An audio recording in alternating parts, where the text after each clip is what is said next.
देवराज्यसेव्यमान पावनाग्रिपङ्कजं व्यालयज्ञसूत्रमिन्दुशेखरं कृपाकरं नारदादियोगिवृन्दवन्दितं दिगम्बरं काशिकापुरादिनाथकालभैरवं भजे।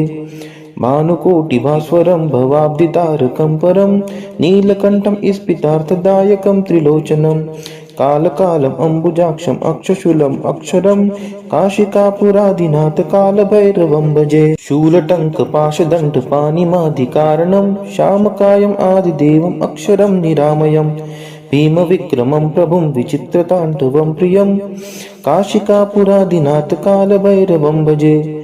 भुक्तिमुक्तिदायकं प्रशस्तचारुविग्रहं भक्तवत्सलं तितं समस्तलोकविग्रहं विनिक्वनं मनोज्ञहेम किङ्किणीलसत्कटिं काशिकापुरादिनाथकालभैरवं भजे।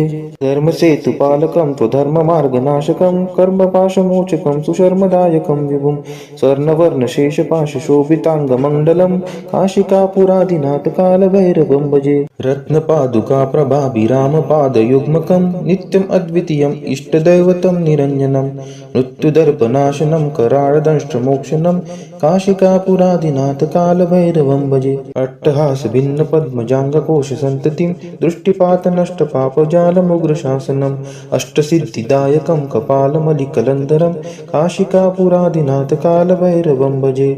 भूतसङ्घनायकं विशालकीर्तिदायकं काशीवासलोकपुण्यपापशोधकं विभुं नीतिमार्गकोविदं पुरातनं जगत्पतिं काशिकापुरादिनाथकालभैरवं भजे।